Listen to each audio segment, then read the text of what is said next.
Hello everyone, मेरा नाम है योगी और आप देख रहे हैं आपका योगी यूट्यूब चैनल। ये मेरी सेकंड वीडियो है। पहली वीडियो बहुत ही ख़राब बनी थी तो माफ़ी उसके लिए। और आप लोग नीचे मेरे को सलाह भी सजेस्ट भी कर सकते हैं कि क्या मैं इम्प्रूव कर सकता हूँ। एंड तो मेरी ये जो वीडियो है, सेकंड वीडियो जो है, तो मैं इस पर रिएक्ट करने वाला हूँ एक ऐसी वीडियो पे जो कि ऑलरेडी एक रिएक्शन वीडियो है। एक ऐसी वीडियो की जो कि ऑलरेडी एक रिएक्शन वीडियो है एक फ़िल्म की। तो I am going to react to a video which is already a reaction video of a video which is already a reaction video of a film धुरंधर। ध्रुव राठी भाई का ये जो रिएक्शन है ये मैंने देखा हुआ है। उसमें कुछ चीज़ें मेरे को ठीक लगी, कुछ चीज़ें मेरे को गलत लगी। एकदम बिल्कुल अनबायस्ड होके मैं रिव्यू करने की कोशिश करूँगा। बट ये जो भाई हैं मिस्टर स्टूपिड वन, ये एक फ़िल्म स्कूल के स्टूडेंट हैं। भाई मैं आपकी वीडियो यूज़ कर रहा हूँ, प्लीज़ कॉपीराइट मत देना, ठीक है। Let's just start. अगर आप उन लोगों में से हो जिनको एनिमल और धुरंधर टाइप की हाइपर वायलेंट फिल्में पसंद आती हैं, जरा अपने आप से सवाल पूछकर देखना, आखिर क्यों पसंद आ रही है आपको ये फिल्म। मतलब दो तरह से पसंद आ सकती है, या तो आपका सेडिस्ट बिहेवियर है, आपको वायलेंस पसंद है, हो जाता है कई बार अपना एल्गोरिदम ऐसा हो जाता है, या सेकंड ऑफ ऑल आपको सिर्फ सिनेमा के पर्सपेक्टिव से पसंद आती है। तो दोनों रीज़न हो सकते हैं। It's so much fun, Chan. Get it? क्या आपके मन के क्विंटन टेरेंटिनो सेज कि इट्स सो मच फन। देखो आप हॉलीवुड में अप्लाई कर सकते हो ये लॉजिक, इंडिया में नहीं भाई। इंडिया की जो ऑडियंस है वो इमोशनल फूल है ना। कोई भी हॉलीवुड में कोई भी गेम ऑफ थ्रोन्स देख के तलवार नहीं उठाएगा, लेकिन इंडिया में एनिमल देख के लोग गन उठा लेंगे। गन नहीं उठाएंगे तो गाड़ी तो तेज भगाएंगे। अंदर ये फीलिंग आती है कि किसी इंसान का सर तरबूज की तरह टूटता हुआ मैंने देखा। वाह, ये देखकर मुझे मजा आ गया। But you saw, but see, Jan, you're all messed up because you're talking about real life. Oh, and I I'm see. And talking kids about at the 12. भाई इट कांट बी जस्टिफाइड भाई। As a film maker आपकी social responsibilities होती हैं। और कोई भी art form हो, visual art हो या सिनेमा हो या पोइट्री हो या लिटरेचर हो, आपकी सोशल रिस्पॉन्सिबिलिटीज़ हमेशा बनी रहेंगी। movies. You got to Kids get at it 12. straight. Now, if you want to talk about the movies, we'll talk about the movies. Okay, and If you want kids to at talk about 12 real life, can we'll tell talk the about real difference. life. नमस्कार दोस्त। By one of my all time favourites हैं Quentin Tarantino. उनकी किल bill और inglorious bastards जैसी movies मेरे को बहुत पसंद है, बहुत पसंद है मुझे। बट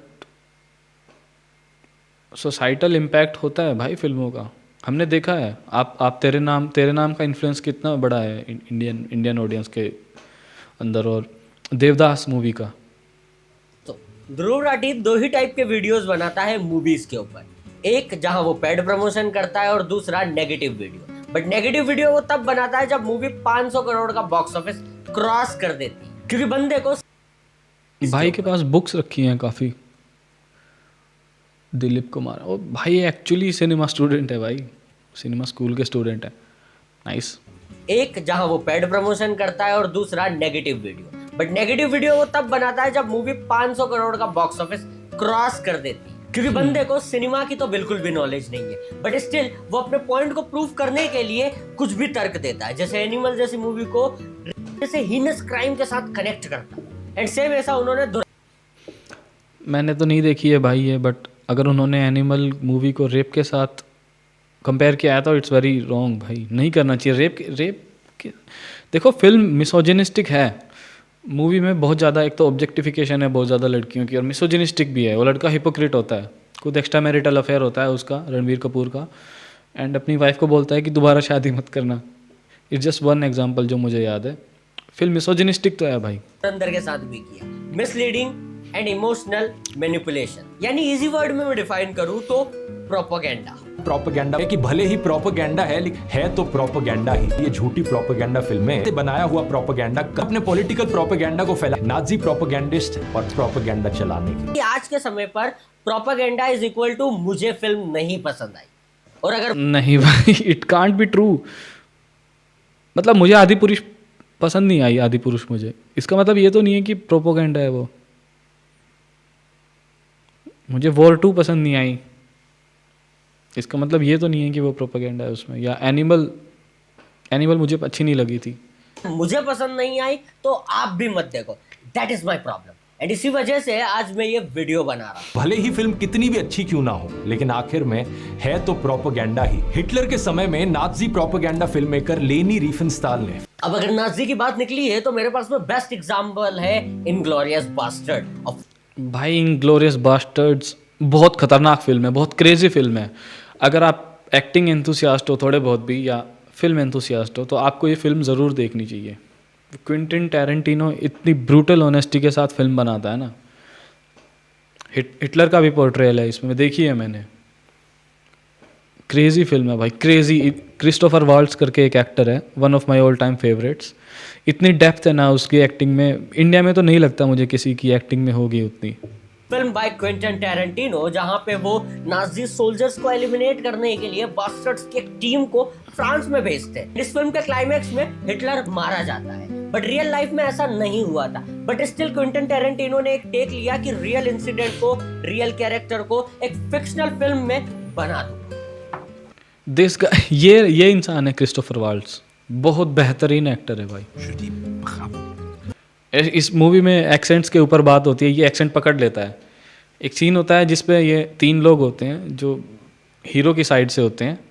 इसको पता है कि ये लोग एक्टिंग कर रहे हैं, उनको भी पता है कि इसको पता चल गया कि हम लोग एक्टिंग कर रहे हैं, बट स्टिल भाई क्या स्क्रीन राइटिंग है इस फिल्म की। सेम यही टेक्निक आदित्य धर ने एक्सेप्शनली यूज। मतलब देखो, इस फिल्म की तो स्क्रीन राइटिंग बहुत खतरनाक है। धुरंधर की भी स्क्रीन राइटिंग अच्छी खासी है, but should not be compare to Inglourious Basterds. उसकी है फिल्म धुरंधर के अंदर। तो कहने का मतलब ये है कि ये एक राइटिंग अप्रोच है, ना कि कोई प्रोपेगेंडा। राइटिंग अप्रोच है, बट देखो काफ़ी चीज़ें हैं उसमें। एक्चुअली जो रहमान डकैत, जो रियल इंसान जो होता है, वो मर जाता है हॉस्पिटल में पहुंचने से पहले ही। लेकिन उसमें थोड़ा सा आदित्य धर ने बहुत स्मार्टली लिटरेचर का एक पार्ट है उसका, शेक्सपियर का कोई प्ले है शायद, ब्रूटस और सीजर नाम के 2 कैरेक्टर्स होते हैं, जिसमें पता नहीं ब्रूटस सीजर को मार देता है या सीजर ब्रूटस को मार देता है। तो जो मर जाता है इन दोनों में से, उसका भूत उस सामने वाले को दिखता है। यही सेम चीज़ इन्होंने लास्ट सीन में दिखाई है। रहमान डकैत जब मर जाता है तो उसको दिखाया है कि वो सिगरेट पी रहा है उसके सामने, उसका भूत दिखता है उसको। इट वॉज गुड, ये अच्छी चीज़ लगी थी मेरे को। आप शायद कहोगे, बट ये इंटरेस्ट ऐड करने के लिए था कि जो रणवीर सिंह का कैरेक्टर होता है, वो रहमान डकैत के बच्चे को भी बचा के लाता है हॉस्पिटल में। मतलब एक्टिंग करता है कि देखो मैंने बचाने की कोशिश की, और रहमान डकैत को भी बचाने की कोशिश की। तो वो इंटरेस्टिंग बनाती है वो चीज़, वो दैट अप्रोच इज एक्सेप्टेबल। ये फिल्म ही तो है, फिल्म में ये सब दिखाने में प्रॉब्लम क्या है? ऐसे तो वाईआरएफ के स्पाई यूनिवर्स की भी फिल्में हैं जिनमें दिखाया जाता है कि एक इंडियन एजेंट पाकिस्तान में जाकर काम कर रहा है। अब अगर आपने वाईआरएफ का नाम लिया है तो लेट्स बिगिन। वाईआरएफ की एक भी ऐसी स्पाई फिल्म नहीं है जहां पे वो पाकिस्तान के अगेंस्ट गए हो, बल्कि उनकी फिल्मों के अंदर वो आईएसआई के साथ में टीम अप करके एक दूसरे एनिमी को एलिमिनेट करते हैं जो पाकिस्तान। भाई हमारे सामने वाईआरएफ ने ना इसके स्पाई यूनिवर्स के स्टैंडर्ड्स ऐसे सेट कर दिए स्पाई फिल्म्स के। मैं तो देखने ही नहीं जा रहा था धुरंधर फिल्म जब तक मतलब लीड हीरोइन का बिकनी में कोई सीन ना हो। मतलब ऐसे बोल दिया मैंने, इसमें कोई गाना भी नहीं था ऐसा घुंघरू टूट गए या झूमे जो पठान जैसा। पाकिस्तान का भी दुश्मन होता है और हिंदुस्तान का भी दुश्मन होता है, बट ये बात आपको तब पता होगी ना जब आपने वाईआरएफ की मूवीज देखी होगी। आप 4 महीने पहले इतने ज्यादा बिजी थे वॉर 2 का पेड प्रमोशन करने में कि शायद आपने इन मूवीज को ठीक तरीके से देखा भी नहीं। But never mind. बट मैं जेन्युइन क्वेश्चन कि आप कितना पैसा लेते हैं मुंह खोलने और मुंह बंद करने का? क्योंकि एक तरफ आप कहते हैं कि इलॉजिकल फिल्में बॉलीवुड बनाता है और दूसरी तरफ आप उसे इस साल की सबसे घटिया फिल्म को प्रमोट भी कर रहे हैं। फनी। इवन पाकिस्तान के शहर लाइरी में जो गैंगस्टर्स दिखाए गए हैं, बाबू डकैत, रहमान डकैत, उजैर, इस नाम से रियल लाइफ में गैंगस्टर्स रहे हैं और पुलिस वाला चौधरी असलम भी। तो अब क्या फैक्ट है और क्या फिक्शन, ऑडियंस ये नहीं जान पाती। और जानना तो छोड़िए, फिल्म में खोए हुए दर्शक इस बात पर गौर। भाई फैक्ट और फिक्शन को मर्ज करके लोगों तक पहुंचाना बहुत डेंजरस हो सकता है, और एज ए फिल्म मेकर आपकी रिस्पॉन्सिबिलिटी बनती है कि आप बहुत ध्यान रखो कि आपकी मूवी से लोगों पर क्या असर पड़ने वाला है। ही नहीं करते, इसी कारण से उनके लिए ये सब कुछ एक गॉस्पेल ट्रुथ बन जाता है। फिर वही लो आईक्यू वाली बात, मैंने कहा ना ये राइटिंग अप्रोच होती है जिसको हम थोड़ी देर बाद समझेंगे, बट उससे पहले आपका गेम देखते हैं। देश के हर एक मुसलमान की देशभक्ति पर सवाल उठाया जाता है। आज के दिन सभी नफरतखोर प्रोपेगेंडा फिल्में यही कीचड़ फैलाती हैं ताकि इस कीचड़ में कमल खिल पाए। धुरंधर कमल कीचड़ में कमल खिलता फिल्म में भी है। बड़े सटल तरीके से ये किया गया है। क्या धुरंधर एक एंटी मुस्लिम फिल्म है जो मुस्लिम्स के अगेंस्ट आपको भड़काती है? नहीं। आई डिसएग्री भाई, मिस्टर स्टूपिड वन भाई, आई डिसएग्री थोड़ा सा। फिल्म में एक लाइन है कि ये जो फेक करेंसीज होती हैं ये नेपाल के थ्रू यूपी में आ जाती हैं, और अगर हमने कुछ एक्शन लिया तो इनके लोग पूरा यूपी जला देंगे रात तक, ऐसा ऐसी कुछ लाइन है। आई डोंट एक्चुअली रिमेंबर पूरी लाइन क्या है वो, बट ऐसी लाइन है। तो ये इनमें इनके लोग कौन है कि इनके लोग पूरा यूपी जला देंगे? ये इनके लोग कौन है, किसको कहना चाहते हो आप? तो देखो पोएटिक वे में बोला है बट समझ में आ रहा है कि किसको कहना चाहते हैं। धुरंधर में तो पाकिस्तान के लोगों को लोगों के हिसाब से दिखाया, ना कि सिर्फ मुस्लिम्स। कहने का मतलब ये है कि पूरी फिल्म के अंदर ना बुर्का आपको सिर्फ एक ही सीन में नजर आता है, वो भी तब। भाई कुछ लोग कह रहे थे कि मिसोजिनिस्टिक भी, ये मेरा मतलब पर्सनल ओपिनियन है, कुछ लोग कह रहे थे कि ये फिल्म मिसोजिनिस्टिक भी है। देखो अगर आपको गालियों को मिसोजिनिस्टिक मानना है तो आप मान सकते हो, क्योंकि गालियाँ तो हैं उसमें, अदरवाइज कुछ भी इसमें मिसोजिनिस्टिक नहीं है। नॉट बिकॉज इसलिए कि इसमें औरतों का रिप्रेजेंटेशन कम है। तो भाई हम फेमिनिज्म को कैसे प्रमोट करेंगे अगर एक फिल्म में सारे आतंकवादी लड़कियां ही होंगी? रिजर्वेशन दे देते हैं लड़कियों को कि भाई आज से आतंकवाद आप ही फैलाओगे, आप ही मर्डर करो, आप ही लोगों को मारते फिरो। तब अगर औरतों का रिप्रेजेंटेशन बढ़ जाए तब फेमिनिज्म नहीं होगा। जस्ट बिकॉज उनका रिप्रेजेंटेशन कम है दैट डजंट मीन कि यहाँ पे फेमिनिज्म को चोट पहुँचाई जा रही है। कुछ लोग बोल रहे थे कि ये फेमिनिज्म, इवन उसमें तो रहमान डकैत की जो वाइफ है वो रहमान डकैत को थप्पड़ मारती है। एक चीज़ है, ये रणवीर सिंह का जो कैरेक्टर है वो एक 19 साल की लड़की के प्यार में पड़ जाता है, but that is honey trap. वो यू नो पावर के लिए करते हैं वो। अब जब आदमी ने पहना हुआ होता है, और ये फिल्म पाकिस्तान में मोस्ट पायरेटेड फिल्म है। बट अगर ये एक एंटी मुस्लिम फिल्म भाई होती है तो शायद, और ये फिल्म पाकिस्तान में मोस्ट पायरेटेड फिल्म है, बट अगर ये एक एंटी मुस्लिम फिल्म होती है तो शायद पाकिस्तान में इतनी पसंद नहीं की जाती। भाई देखो उन्होंने लायरी टाउन जो है उसको दिखाया है। सपोज करो पाकिस्तान वाले कोई फिल्म बना रहे हैं जो पाकिस्तान में सुपरहिट हो रही है, उसमें इंडिया का कोई शहर दिखाया जा रहा है, मान लो दिल्ली दिखाया जा रहा है, पुरानी दिल्ली दिखाई जा रही है, तो हम लोग भी देखने की कोशिश करेंगे कि उन्होंने इंडिया को कैसे दिखाया, उन्होंने दिल्ली को कैसे दिखाया है। पर्सपेक्टिव की वजह से वो फिल्म जो है वो इतनी हिट हो रही है वहाँ पे, पायरेटेड वर्जन जो है इसका। और ये फिल्म एंटी पाकिस्तानी मुस्लिम नहीं है, एंटी इंडियन मुस्लिम है थोड़ी सी। नो मैं ये नहीं कह रहा कि बिल्कुल ही है, थोड़ी सी तो है। अगेन फॉर द लाइन कि इनके लोग पूरा यूपी जला देंगे, जस्ट फॉर दिस लाइन मैं ये कहना चाहता हूँ। एंटी पाकिस्तान उनको नहीं समझ में आ रहा है कि, उनको भी शायद नहीं समझ में आ रहा है कि ये किसकी बात हो रही है, और उन्हें मतलब भी नहीं पड़ रहा है भाई इस चीज़ से। तो आपको पता है एक्चुअली में एंटी मुस्लिम फिल्म क्या होती है? वो होती है केरला स्टोरी जैसी फिल्म है जो आपको भड़काती है। बट यहाँ ध्रुव भाई का गेम ही अलग है। वो यहाँ अपने पॉइंट को प्रूव करने के लिए जानबूझकर एंटी मुस्लिम वाला टर्न इसे दे रहे हैं। और एंटी मुस्लिम बनाने के पीछे का रीजन क्या दे रहे हैं कि उसमें ये कहा गया है, किसी भी सीन में कोई पाकिस्तानी कहीं पर पाकिस्तान जिंदाबाद का नारा नहीं लगाता। आई डिसएग्री भाई, I disagree with Dhruv Rathee. क्योंकि एक जो आतंकवादी होता है वो कोई भी बॉम्ब ब्लास्ट करने के बाद या कुछ भी करने के बाद क्या बोलता है? अल्लाहू अकबर ही तो बोलता है, वो नहीं बोलता पाकिस्तान जिंदाबाद। सेकेंड ऑफ ऑल आप कंट्रोल नहीं कर सकते हो कि एक आतंकवादी क्या बोलेगा आपकी फिल्म में। एक आतंकवादी जो बोलेगा आप वही दिखा सकते हो। जय पाकिस्तान या पाकिस्तान जिंदाबाद जैसी चीज़ नहीं दिखा सकता वो।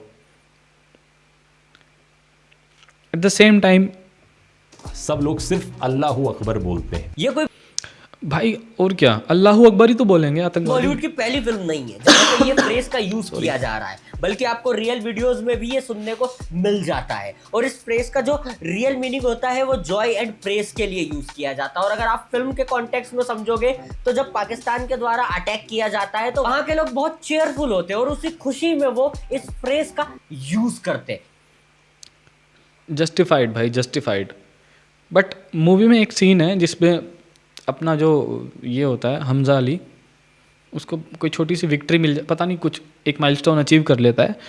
उसके बाद जो बैकग्राउंड म्यूजिक बजता है वो बजता है गायत्री मंत्र। That is a Hindu song या हिंदू प्रार्थना या आरती जो भी है। तो वो इंडिया की तरफ से गया है वहाँ पर, हिंदू लोगों की तरफ से नहीं गया है। और that's also a victory of that's also not a victory of Hindus over a bad thing, that's a victory of Indians over a bad thing ना। तो बैकग्राउंड में ये नहीं बजना चाहिए था आई गेस। अब मूवी के अंदर जय पाकिस्तान बोलना थोड़ा अजीब लगेगा ना। यस आई एग्री भाई, जय पाकिस्तान या पाकिस्तान जिंदाबाद जैसी चीज़ आतंकवादी ना बोले तो ठीक है, बट गायत्री मंत्र भी तो बोला हमने। लेकिन फिल्म में सबसे प्रॉब्लमेटिक सीन तो है 26/11 अटैक वाला। 26/11 हमले के बाद पाकिस्तानियों को भारत पर हंसते हुए दिखाया गया है। उन्हें डायलॉग दिया गया कि भारत का रिएक्शन फुस रहा, अमेरिका भारत को गाजर दिखा। क्या लॉजिक है ध्रुव अमेरिका भारत को गाजर दिख, क्या मतलब है भाई भाई इसका? वो एक पाकिस्तानी कैरेक्टर है जो हिंदुस्तान से नफरत करता है और इसीलिए वो इस किस्म के जोक क्रैक कर रहा है। ये तो वही बात हो गई कि अजय देवगन को तो जेल हो जानी चाहिए क्योंकि उसने दृश्यम में मर्डर किया है। शहीद हेमंत करकरे, अशोक कामटे, विजय साळस्कर, तुकाराम ओंबले, इनमें से किसी का भी नाम सुना है कभी? नाम तो तूने सुना होगा, लेकिन तेरे जैसा घटिया आदमी प्रोपेगेंडा फैलाने में, खुद के ही देश पर जोक्स मारने में, एक तो ध्रुव राठी भाई की ओडेसिटी डायरेक्टली बोल देते हैं तेरे जैसा घटिया आदमी। इतना हो गया कि तूने इन शहीदों का कोई भी सीन, कोई फुटेज, कोई खबर, कुछ भी इंक्लूड करना जरूरी नहीं समझा। ये आपका कहना है तो मैं आपसे भी यही कहूंगा कि आप एक फिल्म बना लो, आप उनके बारे में दिखा दो, बट डीप डाउन अगेन भाई, आप जब किसी मूवी को क्रिटिसाइज कर देते हो ना, तो सामने वाले की तरफ से सबसे स्ट्रॉन्ग स्टेटमेंट यही होता है कि भाई मैं जो कर सकता था मैंने किया। आपको ये चीज़ दिखानी है तो आप खुद की फिल्म बना लो। You and me both know कि ये फिल्म 26/11 के ऊपर नहीं थी, बल्कि एक भाई नहीं थी 26/11 के ऊपर, बट 26/11 को उन्होंने कितना इंटेंसिफाई करके दिखाया है। उसकी एक्चुअल फोटोज़ जो थी, एक्चुअल जो वीडियोस थी वो भी दिखाई थी, और वो भी रेड स्क्रीन के साथ। और रेड जो कलर होता है वो बहुत इम्पैक्टफुल होता है, खासकर सिनेमा के पर्सपेक्टिव में। इंसिडेंट के ऊपर थी, और ये बात आप अपने वीडियो के अंदर नहीं कहोगे क्योंकि अगर आपने ये बात कह दी तो आपका जो पूरा का पूरा मैनिपुलेशन वाला गेम है वो फेल हो जाएगा, क्योंकि आपने एंटी मुस्लिम, देश के ऊपर जोक और 26/11 वाले एंगल को इसीलिए लिया है ताकि आप ऑडियंस को इमोशनली मैनिपुलेट। भाई उन्होंने भी तो इसीलिए लिया है एंगल को, इस एंगल को। आदित्य धर ने भी तो इन इंसिडेंट्स को इसीलिए लिया है ताकि इमोशनली ट्रिगर कर सके आपको, कर सको, और आप बहुत ही खूबसूरती के साथ में शायद अपनी ऑडियंस के साथ खेल भी रहे हो। भाड़े का टट्टू पता है ना दोस्तों, चाहे आप उसके ऊपर बंदूक लाद दो, भट्टे से ईंट डाल दो, शॉल की गठरी बांध दो, भाड़े के टट्टू को कोई मतलब नहीं। उसका काम तो है बस बोझ ढोना। पॉपुलिस्ट समझते हैं ना दोस्तों, या चेरी पिकर, वो लोग जो अपने फायदे की चीज हर जगह ढूंढ लेते हैं। पॉपुलिस्ट वो होते हैं जो फैक्ट को इस तरीके से मिसलीड करते हैं और उसको एक इमोशनल टर्न देकर पूरा इमोशन का गेम खेलते हैं आपके साथ में, जैसे ध्रुव भाई ने हमारे साथ में खेला है कि देखो दोस्तों, हाँ हमारे 26/11 में जो शहीद हुए थे उन्हें तो फिल्म के अंदर दिखाया ही नहीं है। देखो दोस्तों, इस फिल्म के अंदर तो भाई हाँ, हम डिमांड नहीं कर सकते हैं कि आपने ये क्यों नहीं दिखाया, ये क्यों दिखाया। That's good. हमारे इंडिया के ऊपर जोक मारा जा रहा है। देखो दोस्तों, यहाँ तो अल्लाहू अकबर बोला जा रहा है। भाई that thing I agree with this भाई, स्टूपिड वन भाई। बट इसमें देखो टेररिस्ट को ग्लोरीफाई तो किया गया है, ऐसे उन्होंने उनको डांस दे दिया, प्रॉपर एक डांस नंबर बना दिया, और वो भी वो कैरेक्टर है जिसने 26/11 में बाकी आतंकवादियों की हेल्प करी थी हथियारों की सप्लाई के लिए। तो ग्लोरिफिकेशन तो है देखो टेररिस्ट लोगों का। ऐसे पॉपुलिस्ट लोग ना इमोशंस के, जब तक आप टेररिस्ट को या बुरे लोगों को ग्लोरीफाई करके एक स्वैगर सा गाना नहीं बजाओगे पीछे, या फिर उनका कूल स्वैगर, उनकी लुक्स अच्छी नहीं होंगी, जब तक उनको गाड़ी में से उतरते हुए अच्छे से नहीं दिखाओगे, उनकी एंट्री को स्लो मोशन में नहीं दिखाओगे, तब तक फिल्म हिट नहीं होगी। मतलब ये फिल्म हिट करने का ही तरीका है, उनमें से एक है।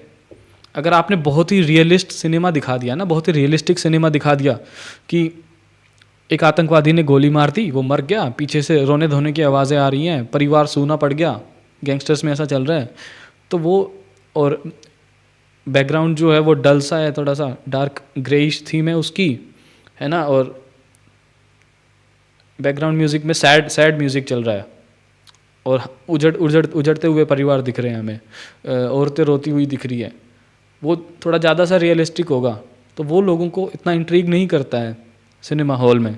उन्हें देखना है भाई ये सब गैंगस्टर्स की ग्लोरिफिकेशन या टेररिस्ट की ग्लोरिफिकेशन, साथ में मैनिपुलेट करते हैं और अपनी ऑडियंस को कहते हैं कि ये प्रोपेगेंडा फिल्म है, इसे मत देखो क्योंकि मैंने प्रोपेगेंडा कह दिया, आप भी इसे प्रोपेगेंडा ही समझो।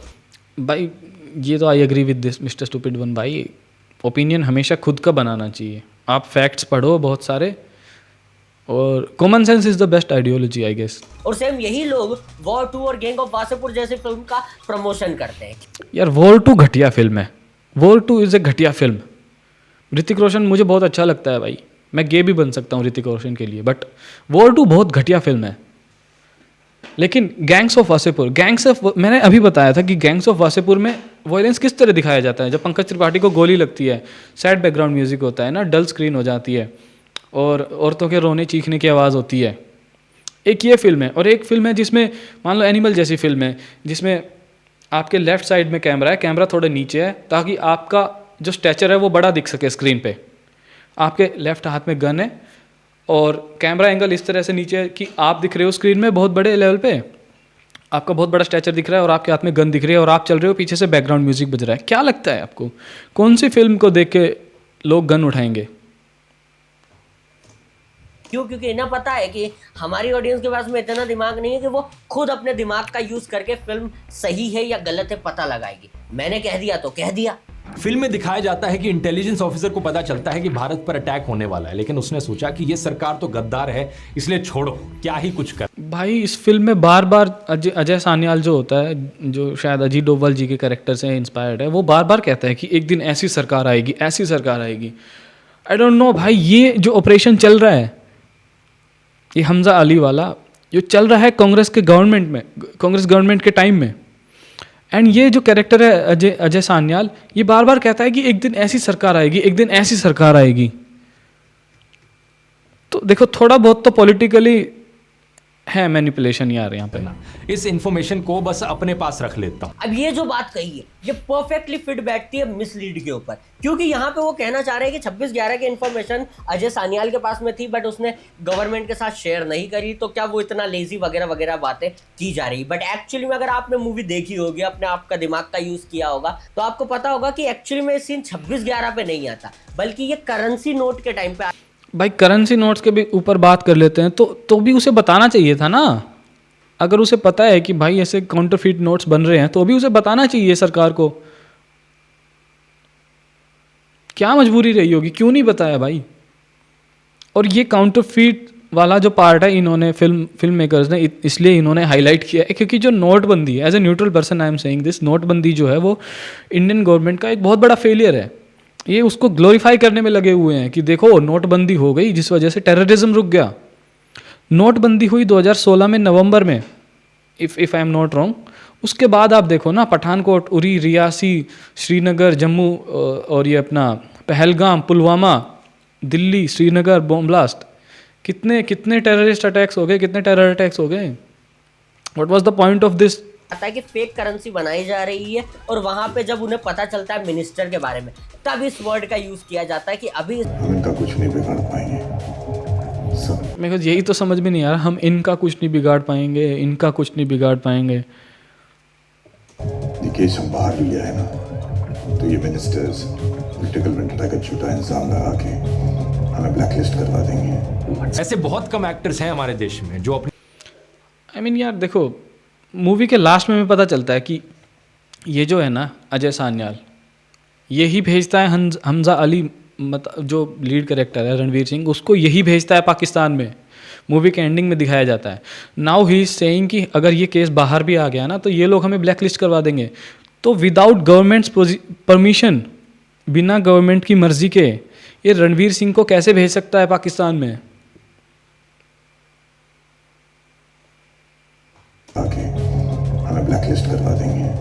ऐसे बहुत कम एक्टर्स हैं हमारे देश में जो अपनी सोशल रिस्पॉन्सिबिलिटी समझते हैं। देखो बहुत बुरा लगता है भाई ऐसे तो देखो, हाँ बहुत कम लोग हैं, बहुत कम एक्टर्स हैं जो अपनी सोशल रिस्पॉन्सिबिलिटी समझते हैं। आमिर खान सत्यमेव जयते जैसा शो करते थे, बट उन्होंने भी बाद में Dream 11 की ऐड कर दी। बेसिकली सट्टा ही तो है, वो सट्टा ही तो प्रमोट किया। ऋतिक रोशन ने तो कमेंट किया था इस पे कि मैं इसकी आइडियोलॉजी पे, पॉलिटिकल स्टैंड पे आर्ग्यू कर सकता हूँ, और ये भी बोल सकता हूँ कि भाई एज ए फिल्म मेकर हमारी कुछ रिस्पॉन्सिबिलिटीज़ होती हैं। उन्होंने बोला था। क्योंकि ऐसे बहुत कम यूट्यूबर्स हैं जो फिल्म को एज अ फिल्म देखते हैं। भाई इंडिया में नहीं होता एक फिल्म को एज ए फिल्म देखना, नहीं होता। इंडिया में लिटरली लोग तेरे नाम देख के ये कर देते हैं, देवदास देख के देवदास बन जाते हैं भाई। दैट्स वाई कबीर सिंह और एनिमल जैसी फिल्म्स इतनी हिट होती हैं। ये कैरेक्टर को भगवान बना देते हैं भाई। ये इमोशनल फूल ऑडियंस है हमारी।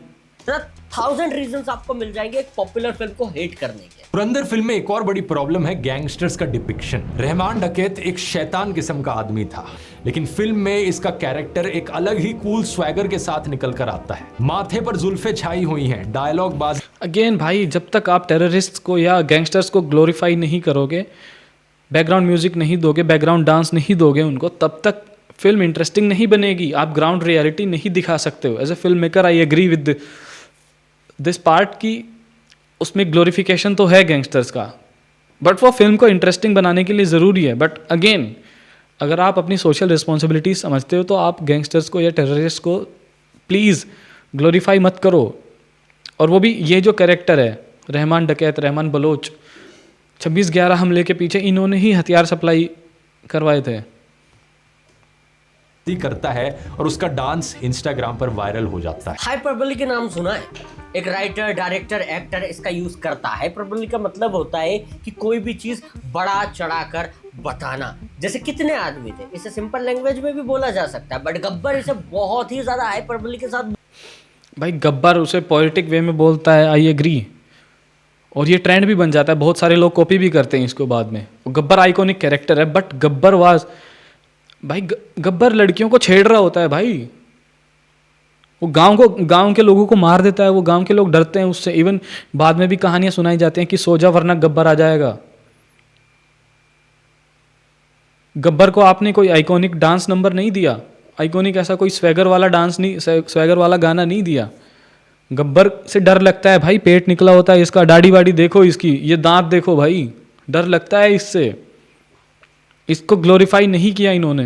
बोलता है जिससे कि वो बहुत ही इम्पैक्टफुल नजर आती है। सेम वही टर्म गब्बर को इम्पैक्टफुल बनाने के लिए डायलॉग्स, और हो सकता है भाई असली में गैंगस्टर्स ऐसा यूज करते भी हों। यहाँ पे अप्लाई होती है सिनेमा में कि हाइपरबोली से एक फिल्म को इम्पैक्टफुल बनाया जाता है। और वैसे ही उन्होंने यहाँ किया है कि ये जो रियल कैरेक्टर्स उन्होंने उठाए, जिसने अपनी खुद की माँ को मारा है, बाप का सर खोल दिया, ऐसे कैरेक्टर को और एम्फोसाइज किया गया ताकि आप थिएटर के अंदर 3.5 घंटे बैठकर उन्हें देख सको।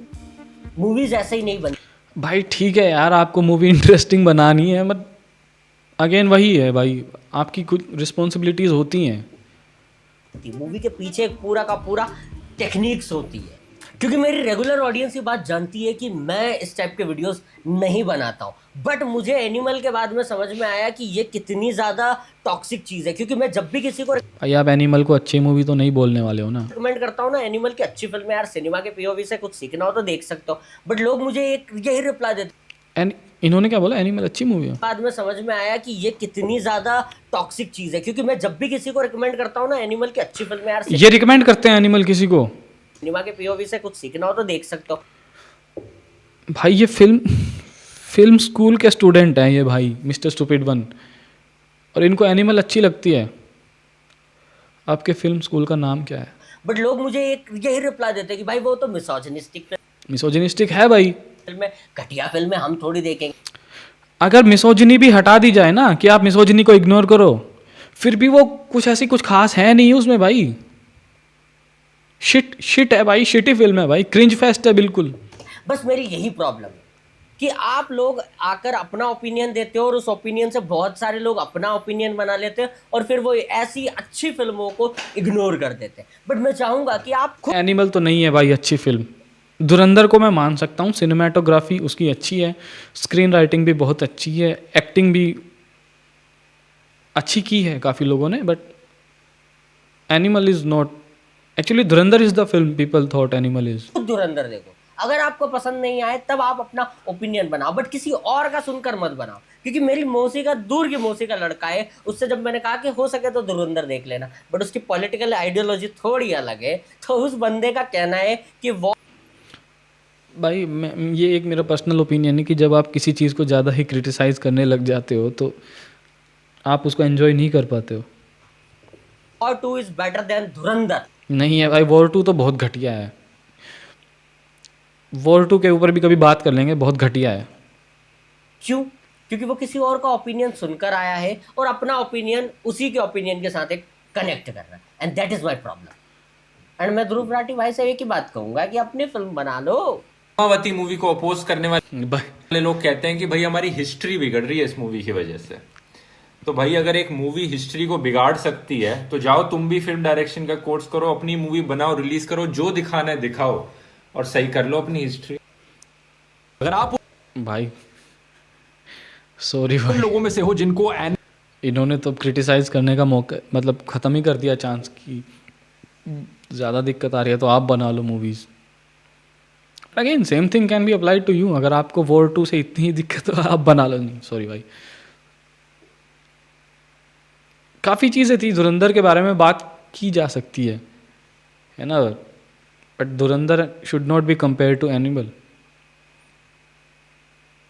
धुरंधर अच्छी फिल्म है, लेकिन उसके अंदर जो प्रोपेगेंडा है उसको बहुत ही सटल तरीके से उन्होंने फोर्स नहीं किया। वो प्रोपेगेंडा जो है ना वो दिखता नहीं है। मतलब अगर आप एज ए पॉलिटिकल पर्सन देखने जाते हो तो आपको वो चीज़ें दिख जाएंगी, लेकिन अगर आप एज ए सिनेमा फ़ैन या सिनेमा एंथुसियास्ट देखने चाहते हो तो वो चीज़ें शायद आप इग्नोर कर दो फ्लो में।